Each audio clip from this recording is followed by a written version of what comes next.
Assalamualaikum warahmatullahi wabarakatuh. Selamat sore, salam sejahtera buat kita semua. Halo semuanya, kembali lagi di channel saya Marine Science. Apa kabar kalian hari ini? Semoga kita semua selalu sehat dan selalu bahagia tentunya. Nah, di kesempatan video kali ini saya akan membahas tentang yakni macam-macam metode pengambilan sampel plankton, kelebihan dan kekurangan di setiap metodenya. Nah, video ini saya buat semata-mata untuk memenuhi kriteria tugas UAS dari mata kuliah planktonologi. Nah, bagaimana pembahasannya? Langsung saja kita ke videonya. Nah, di judulnya yakni macam-macam metode pengambilan sampel plankton, kelebihan dan kekurangan di setiap metodenya. Di pendahuluan, plankton di sini merupakan sekelompok biota akuatik baik berupa tumbuhan maupun hewan yang hidup melayang maupun terapung secara pasif di permukaan perairan. Kemudian pergerakan dan penyebarannya itu sangat dipengaruhi oleh arus walaupun sangat lemah. Nah, secara umum plankton ini dibedakan menjadi dua golongan, yakni fitoplankton dan zooplankton. Nah, fitoplankton ini adalah plankton nabati, sedangkan zooplankton itu adalah plankton hewani. Nah, plankton mempunyai peranan yang sangat penting dalam ekosistem perairan. Menurut Nibakin 1992, plankton ini sangat penting bagi ekonomi laut karena plankton merupakan pengikat awal energi matahari. Fitoplankton juga merupakan produsen utama atau biasa kita sebut dengan primary producer. Nah, dalam ekosistem perairan. Oleh karena itu, jumlah serta komposisi jenis fitoplankton dapat memberikan gambaran mengenai kondisi perairan di suatu kawasan tertentu. Nah, jadi plankton ini bisa menjadi indikator bahwa suatu perairan itu masih tergolong sehat atau tidak. Nah, kemudian apa pentingnya plankton? Nah, pentingnya plankton yang pertama di sini sebagai produsen utama dalam rantai makanan, yakni fitoplankton melakukan fotosintesis dan menghasilkan energi primer. Menjadi sumber makanan pertama bagi zooplankton, ikan kecil, larva ikan hingga organisme lebih besar seperti ikan pelagis atau paus. Nah, yang kedua itu penghasil oksigen terbesar di dunia. Fitoplankton ini menghasilkan kurang lebih 50-80% oksigen bumi melalui fotosintesis. Angka ini jauh lebih besar dibanding hutan tropis. Nah, yang ketiga itu mengikat karbon atau carbon sequestration. Nah, yakni fitoplankton menyerap karbon dioksida atau CO2 dari atmosfer. Saat mati, sebagian karbon terbawa ke dasar laut atau kita sebut dengan biological pump. Sehingga ini membantu mengurangi efek pemanasan dari pemanasan global atau global warming. Nah, yang keempat itu indikator kualitas perairan, yang mana komposisi dan kelimpahan plankton itu menggambarkan kondisi lingkungan perairan tersebut. Nah, perubahan jumlah tertentu juga dapat mengindikasikan pencemaran, eutrofikasi atau perubahan suhu yang mendadak. Jadi plankton ini bisa kita gunakan sebagai suatu alat untuk monitoring ekosistem. Nah, yang kelima itu menjaga produktivitas perairan. Semakin banyak plankton, maka semakin tinggi produktivitas perikanannya. Jadi secara umumnya plankton ini adalah sumber makanan bagi biota-biota laut. Nah, sumber makanan ini adalah pengaruh dari rantai makanan, yang mana fitoplankton atau zooplankton ini menjadi sumber makanan bagi larva-larva ikan, kemudian ikan kecil, yang kemudian ikan kecil dimakan oleh ikan yang lebih besar, dan ikan yang lebih besar dimakan ikan yang lebih besar lagi. Kemudian biasanya plankton ini terdapat di daerah upwelling yang kaya nutrien sehingga memiliki stok ikan yang tinggi. Jadi plankton ini menentukan potensi perikanan di suatu wilayah. Nah, yang keenam itu nutrien recycle, yakni zooplankton membantu mendaur ulang nutrien atau N, P, dan SI melalui proses ekskresi dan dekomposisi, yang mana dapat menjaga kesuburan perairan secara alami. Nah, yang ketujuh ini menyediakan energi bagi larva organisme laut, karena larva ikan, kepiting, udang bergantung pada plankton. Maka jika tidak adanya plankton bisa menyebabkan kegagalan suatu rantai makanan atau rekrutmen ikan di sektor perikanan. Nah, yang kedelapan itu mengatur keseimbangan ekosistem laut, yang mana interaksi fitoplankton dan zooplankton itu mengontrol kejernihan air, nutrisi, dan siklus biogeokimia. Jadi bisa disebut dengan plankton adalah mesin ekologis laut. Nah, masuk kita ke metode sampling yang bisa digunakan. Jadi umumnya 3 metode yang biasa kita gunakan di sini adalah yang pertama itu plankton net, kemudian yang kedua water bottle sampling, dan yang ketiga itu pompa hisap atau pump sampling. Nah, yang pertama ada plankton net. Nah, plankton net ini adalah alat berbentuk jaring kerucut dengan ukuran mata jaring tertentu. Nah, umumnya itu 20 sampai 200 mikrometer yang digunakan untuk menyaring plankton dari air. Pada bagian ujungnya itu terdapat botol kolektor atau disebut dengan code N. Nah, tulisannya itu COD N untuk menampung plankton hasil penyaringan. Jadi di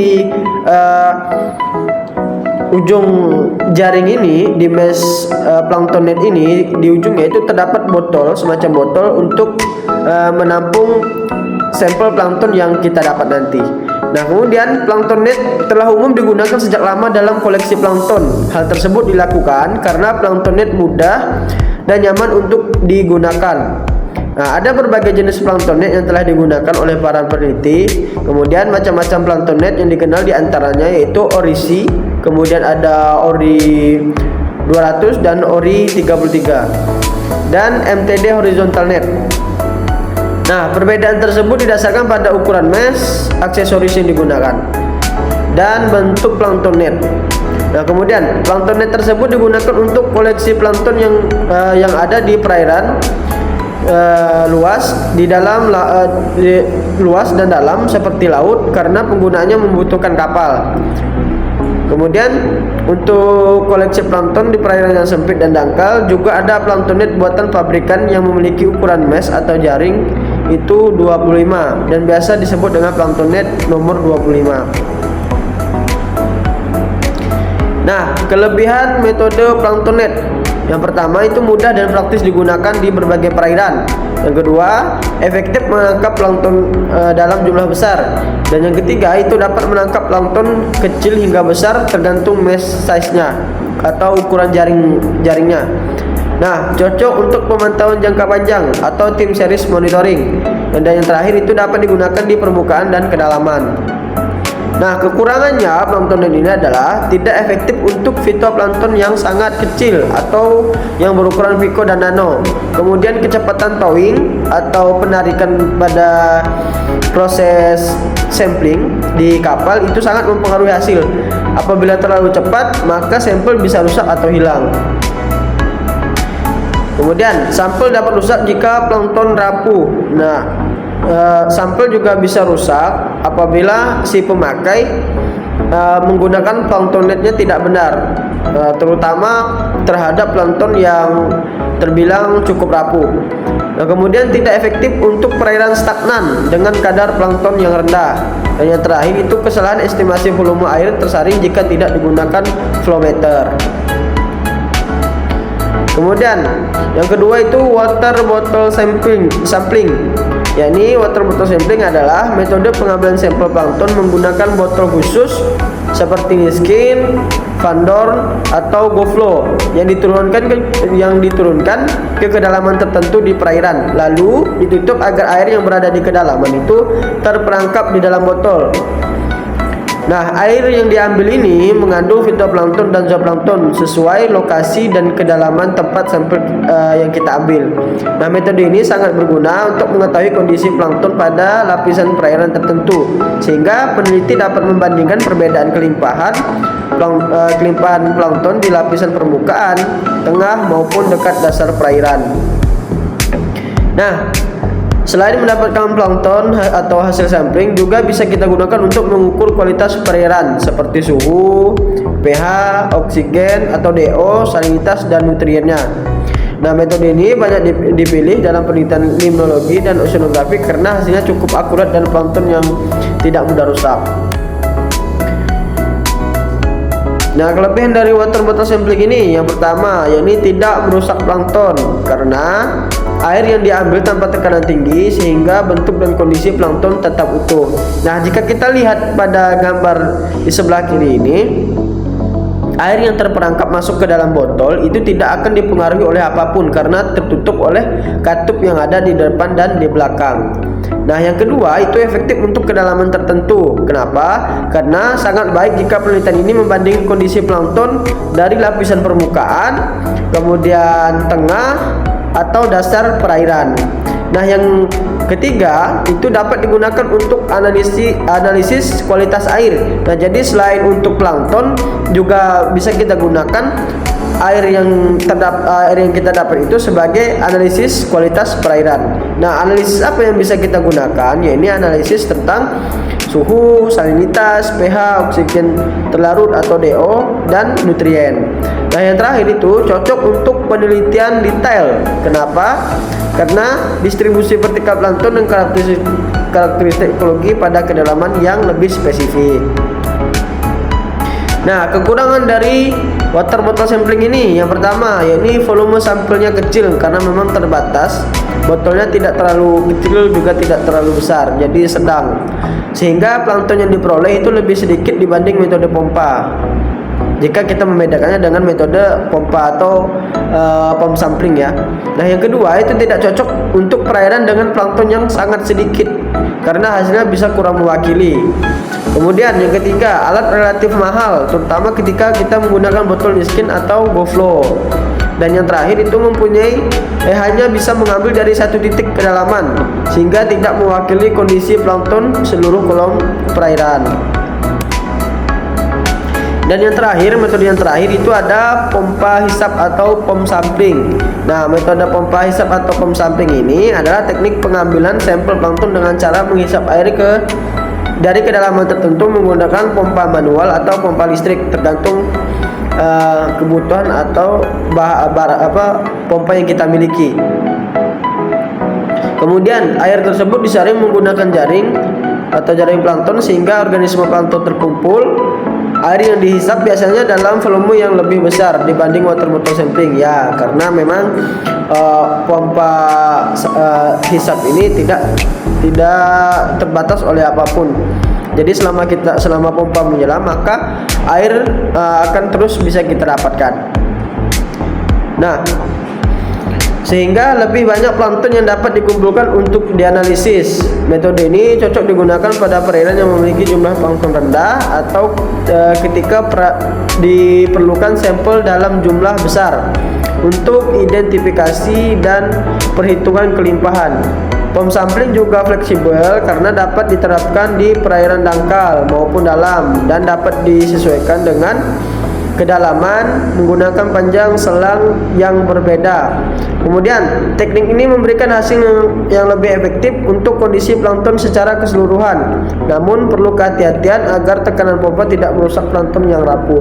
Nah, pada penggunaan pompa hisap yang perlu kita perhatikan itu yang pertama adalah tekanan pompa airnya. Nah, jadi apabila tekanannya terlalu kuat, maka bisa dipastikan sampel yang kita dapat itu sangat sedikit karena sebagian besarnya itu plankton sudah rusak.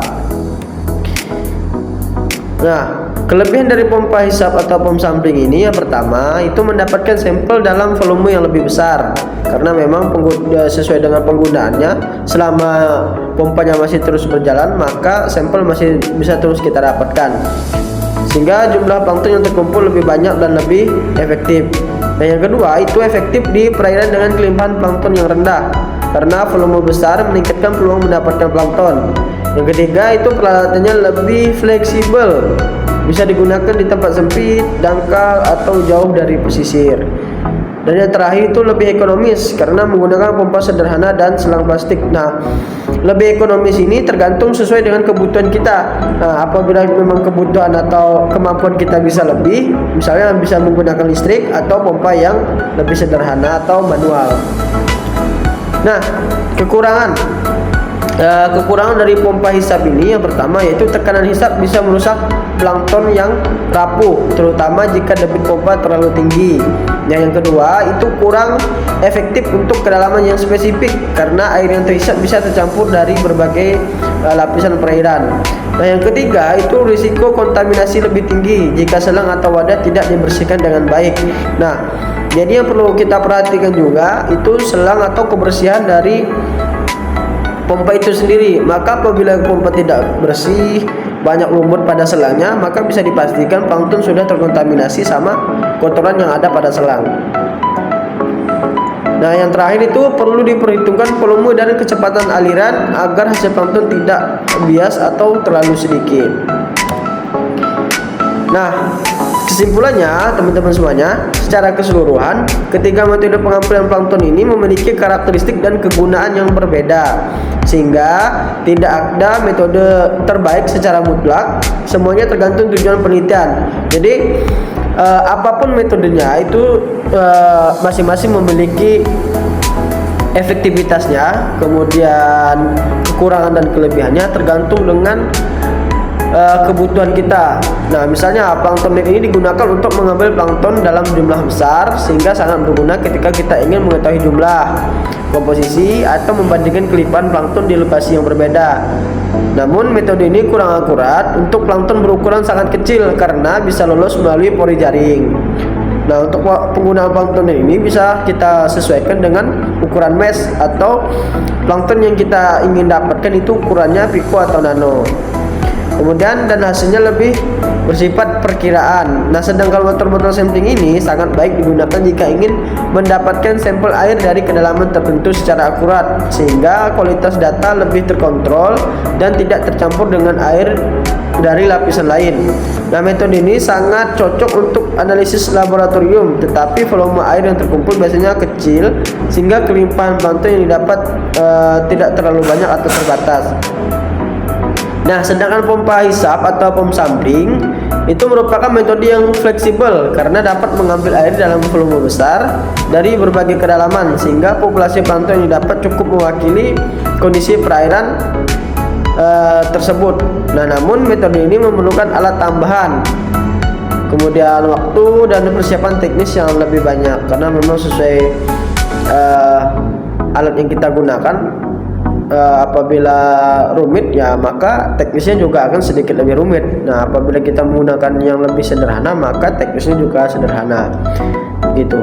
Nah, kemudian jadi secara simpul atau kesimpulan ketiga metode ini memiliki kelebihan dan kekurangannya masing-masing. Jaring net untuk volume besar, botol untuk kedalaman yang akurat, dan pompa sampling itu untuk sampel besar dan efektif. Nah, sehingga pemilihannya itu harus disesuaikan dengan tujuan penelitian, kondisi lapangan, dan fasilitas yang tersedia. Thank you. Terima kasih semuanya. Mungkin itu saja yang bisa saya sampaikan. Kurang dan lebihnya saya mohon maaf. Akhir kata, wabillahi taufiq wal hidayah. Wassalamualaikum warahmatullahi wabarakatuh.